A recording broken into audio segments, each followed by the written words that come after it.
O projeto teórico da teoria do Vallon, na sua vertente, né, de psicólogo, é a psicogênese da pessoa, isto é, estudar a gênese dos processos que constituem o psiquismo humano.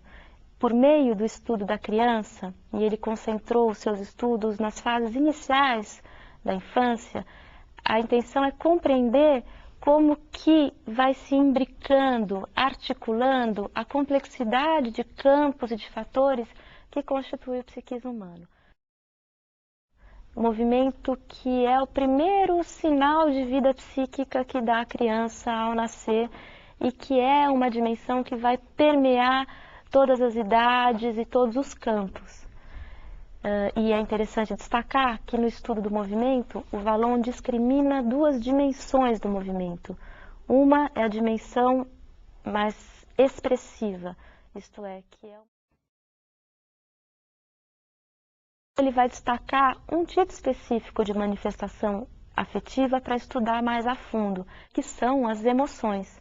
E por que ele vai estudar as emoções? Justamente por serem as emoções as primeiras manifestações afetivas que compõem, que estão presentes e que se constituem na criança.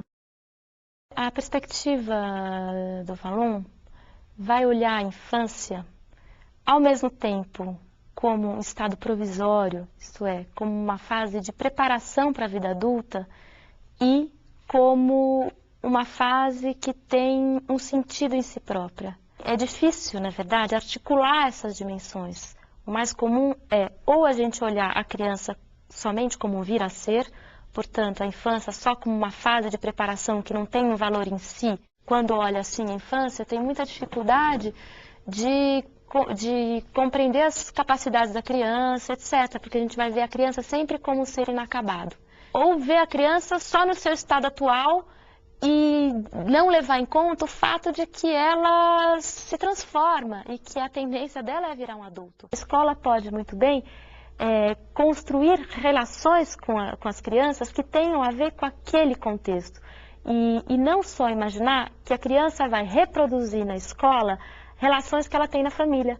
É claro que ela traz isso, mas ela não se limita a isso, porque faz parte dos potenciais do sujeito, justamente, articular-se diferentemente aos vários contextos nos quais ele se insere.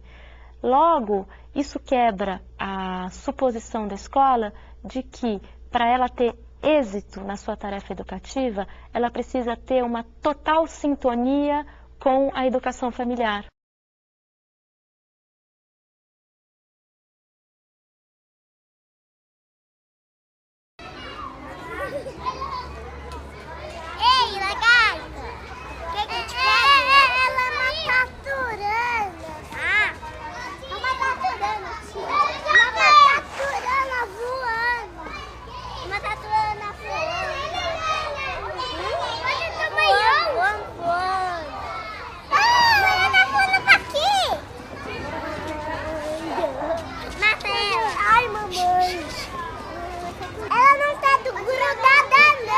Piaget diz assim, olha, considere sempre o desenvolvimento da criança, o nível de maturação biológica, o que ela é capaz de fazer, para depois você poder pensar em ensinar coisas a ela. O Vygotsky diz assim, olha, é bem assim, existe um nível de desenvolvimento e existe uma cultura. Então, na hora que a escola, vamos pensar na escola, a escola quer ensinar, ela tem que respeitar o nível do desenvolvimento, lógico, até aí eu concordo com você. Mas é que quando ela ensina, ela interfere nesse desenvolvimento, porque ela está puxando o desenvolvimento. Ela está colocando o sujeito numa zona de desenvolvimento que ele é capaz de entender o problema quanto problema. O que acontece?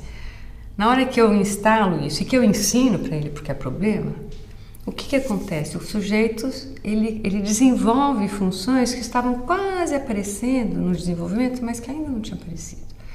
E quando eu ensino, é aquele, é isso. Quando você fala assim, é isso. Você deu um clique que a coisa foi para frente.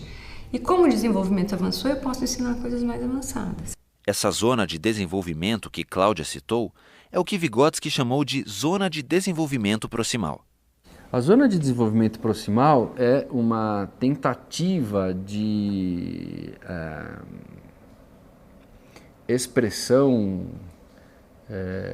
espacial de alguma coisa que seria a diferença entre o que uma criança ou um jovem ou até um adulto são capazes de fazer sozinhos e aquilo que são capazes de fazer na interação com alguém que tenha uma determinada habilidade com a qual aquele indivíduo inicial não contava. A zona de desenvolvimento proximal sendo aquilo que eu me torno capaz de fazer e incorporar a partir da interação com outra pessoa tem um impacto sobre a totalidade das minhas funções psicológicas superiores. É por isso que elas passam a ser consideradas superiores e não mais inferiores, né? Inferiores elas são nos animais e na constituição estritamente orgânica, primitiva, com a qual a gente nasce, animal.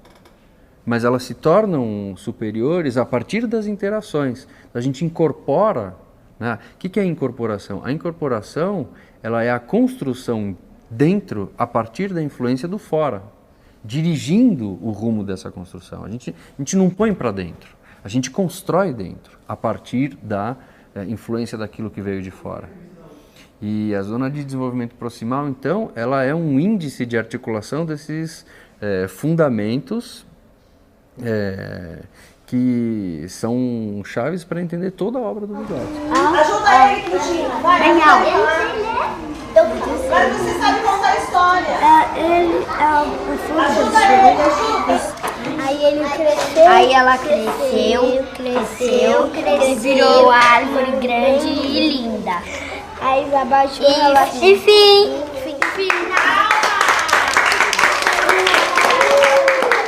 Eu tenho que ir além, sabe? Eu tenho que forçar o sujeito a pensar, a sair de onde ele está, a se desenvolver. E legitimamente, de acordo com a postura dele, eu poderia ensinar, mostrar, falar, mas você pensava assim? Por que você pensava assim? Por causa disso? Mas veja isso. Então eu posso ir negociando essas ideias, esses pensamentos, essas crenças originais. Então toda a função da escola, segundo o Vygotsky, seria você articular os conhecimentos científicos que a escola quer ensinar com os conhecimentos que a criança construiu sozinha, sem a mediação do adulto. Então, veja, esse adulto mediador, que é o professor, ele adquire um relevo fundamental. Vem, pessoal! Vem, Carol! Carol, vem aqui. Lembra aquela lagarta grande que a gente viu lá no parque? Vem aqui. Vem, Nilo! Sabe onde ela foi? Sabe o que ela foi fazer lá na árvore? O que vocês acham que ela foi fazer? Subir. Ela subiu pra quê? Pra casa dela? E o que ela foi fazer na casa dela? Foi fazer comida? Mais do que falar em aprendizagem propriamente dito, ele falava em relação de aprendizagem entre o professor e o aluno. O Vygotsky, ele falava uma coisa importante, assim, que ele dizia que toda aprendizagem, todo sistema de aprendizagem rico no qual a criança está inserida tem uma contribuição global para o desenvolvimento dela. É como se a capacidade de aprender uma língua tivesse influência na capacidade de aprender matemática. E por que isso? Pelo seguinte, se a gente pensar que a aprendizagem da língua se dá em interação, a riqueza do desenvolvimento de alguém que interagiu com outro adulto para aprender uma determinada língua, ou mais de uma língua, vai influenciar na riqueza que ele vai ter na interação com outro adulto para aprender matemática. Então, é como se a rede de conhecimento que o sujeito constitui tivesse subjacente uma rede de interações sociais que levaram à construção daqueles conhecimentos. Então, quanto mais rica for uma, mais rica será a outra. Voltando para o Piaget, O professor do Piaget tem que ser tão craque quanto o professor vigotskiano. Por quê? Porque ele precisa sacar qual que é o nível de desenvolvimento da criança e lá, sem ensinar, ele tem que dar uma desbalançada no sujeito, né? E o sujeito tem que se reerguer, né? Ele tem que se aprumar e o professor ele tem que estar ali para ajudar o sujeito, mas ele não pode ensinar tal como a gente concebe. Então, o professor, para o Piaget, ele desequilibra, mas ele não ensina. Para o Vygotsky, ele ensina. Então, acho que a mensagem do Piaget é, olha, vejam, o sujeito não vai aprender se você não considerar aquilo que ele já conseguiu aprender, né? E o Vygotsky, a mensagem mais clara do Vygotsky é, olha, cuidem de quem está no espaço escolar, do aluno ao diretor, porque essas pessoas são centrais para a aprendizagem do aluno. Elas vão fazer toda a diferença na aprendizagem do aluno. Então, acho que eles ambos confiam nas possibilidades do sujeito.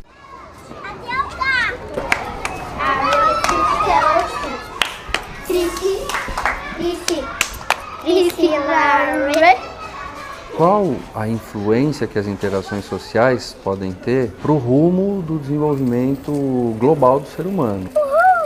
Uma das grandes originalidades do Vygotsky foi pensar, numa época em que isso não era comum, que o sistema nervoso do ser humano ele não está previamente determinado no seu desenvolvimento, na sua maturação, apenas pela herança genética que a gente pode receber das gerações anteriores. Então ele foi um dos primeiros autores a trabalhar com a noção de que a cultura, as experiências sociais que a gente tem ao longo da vida exercem um papel de direção da maturação do sistema nervoso. Isso muda muita coisa quando a gente pensa nos efeitos que a qualidade das interações sociais podem ter para o desenvolvimento do ser humano.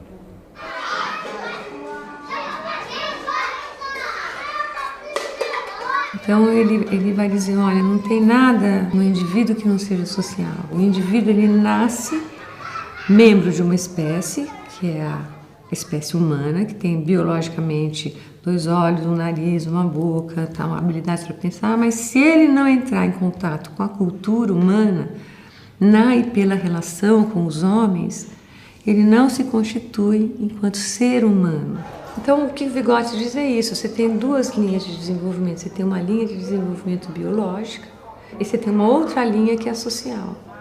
E essas 2 linhas se fundem para criar o homem. Então, o homem é, desde o começo, social.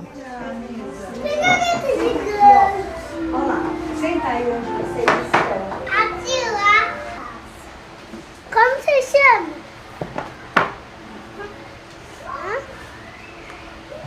Fala bem alto. O sujeito do Vygotsky é um sujeito que só se constitui enquanto sujeito na interação. O sujeito do Piaget se constitui na ação, agindo sobre o mundo concreto, explorando esse mundo. O Piaget acha que o desenvolvimento vai do individual para o social. O indivíduo vai pouco a pouco se desenvolvendo, e à medida que ele vai se desenvolvendo e agindo sobre o mundo, ele vai transformando esse mundo e vai podendo socializar aquilo que ele pensa, aquilo que ele entende, discutir suas ideias. O Vygotsky fala, não, equívoco, Piaget, você tem que sair do social e ir para o individual. Então, o sujeito nasce numa sociedade, numa determinada cultura, a cultura vai dirigindo o desenvolvimento, ele se apropria dessa cultura, e ao se apropriar dessa cultura, ele tem condições de dizer, não, eu não preciso comer verdura todos os dias, eu preciso comer 2 vezes. Enfim, você vai fazendo a seleção que você acha mais interessante. Daí é que você se constitui como sujeito. Então, o movimento do desenvolvimento é totalmente oposto. Um é do individual para o social, o outro é do social para o individual. Quer dizer que Piaget, ao contrário de Vygotsky, não deu valor ao social quando pensou na constituição do sujeito? Esse é o aspecto mais manjado, vamos dizer assim, né? O Piaget não cuida do social. Mentira, o Piaget, obviamente, ele era um homem brilhante, ele estava ciente de que o social interferia no desenvolvimento. Mas ele dá uma primazia para o biológico. Agora, o Piaget é um estruturalista e o Vygotsky é um marxista. Então, não tem muito como você comparar correntes epistemológicas, né? Agora, eles conversam, e isso é o interessante, porque eles eram, aparentemente, o que eu acho, eles eram muito mais abertos do que nós, acadêmicos, somos. Porque a gente se define, nós somos isso, nós somos aquilo, e os caras, eles eram muito mais soltos, né? Eles podiam conversar entre eles com facilidade.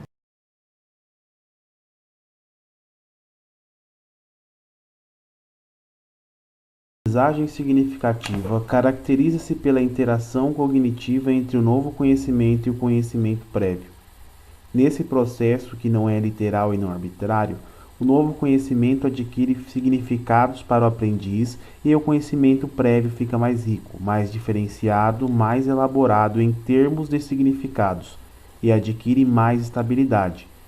Sabemos também que o conhecimento prévio é isoladamente a variável que mais influencia a aprendizagem. Em última análise, só podemos aprender a partir daquilo que já conhecemos. Sabemos igualmente que a aprendizagem significativa é progressiva, quer dizer, os significados vão sendo captados e internalizados progressivamente, e nesse processo a linguagem e a interação pessoal são muito importantes. Além de saber que a aprendizagem é significativa, conhecemos princípios programáticos facilitadores dessa aprendizagem, como a diferenciação progressiva, a reconciliação integradora, a organização sequencial e a consolidação. Vejamos algumas dessas estratégias. Diferenciação progressiva é o princípio programático segundo o qual as ideias mais gerais e inclusivas da matéria de ensino devem ser apresentadas desde o início da instrução e progressivamente diferenciadas em termos de detalhe e especificidade. Não se trata de um enfoque dedutivo, mas de sim uma abordagem na qual o que é mais relevante deve ser introduzido desde o início e logo em seguida trabalhado através de exemplos, situações e exercícios. Por outro lado, a programação da matéria de ensino deve não apenas proporcionar a diferenciação progressiva, mas também explorar explicitamente relações entre conceitos e preposições, chamar a atenção para as diferenças e semelhanças e se reconciliar inconsistências reais e aparentes. É nisso que consiste a reconciliação integradora ou integrativa, como princípio programático de um ensino que visa a aprendizagem significativa. A organização sequencial, como princípio a ser observado na programação do conteúdo com fins instrucionais, consiste em sequenciar os tópicos ou unidades de estudo de maneira tão coerente quanto possível, observados os princípios de diferenciação progressiva e reconciliação integrativa, com as relações de dependência naturalmente existente entre elas na matéria de ensino. A consolidação, como quarto princípio programático de um ensino objetivando a aprendizagem significativa, leva a insistir no domínio, respeitada a progressividade da aprendizagem significativa, do que está sendo estudado antes de introduzirem-se novos conhecimentos. É uma decorrência natural da premissa de que o conhecimento prévio é a variável que mais influencia na aprendizagem subsequente. Neste contexto, os organizadores prévios são materiais introdutórios apresentados antes do material de aprendizagem em si, em um nível mais alto de abstração, generalidade e inclusividade, para servir de ponte entre o que o aprendiz já sabe e o que deveria saber. Mapas conceituais são diagramas que indicam relações entre conceitos e procuram refletir a estrutura conceitual de um certo conhecimento. Mais especificamente, podem ser vistos como diagramas conceituais e hierárquicos. Diagramas são instrumentos heurísticos para a análise de estrutura do processo de produção de conhecimento e para desempacotar conhecimentos documentados sob a forma de artigos de pesquisas, livros, ensaios e etc. Assim como no caso dos mapas conceituais, sua construção, discussão e reconstrução são processos bastante favorecedores de aprendizagens significativas. Finalizando, outro aspecto fundamental da aprendizagem significativa, também do nosso conhecimento, é que o aprendiz deve apresentar uma predisposição para aprender, ou seja, para aprender significativamente, o aluno tem que manifestar uma disposição para relacionar, de maneira não arbitrária e não literal, a sua estrutura cognitiva.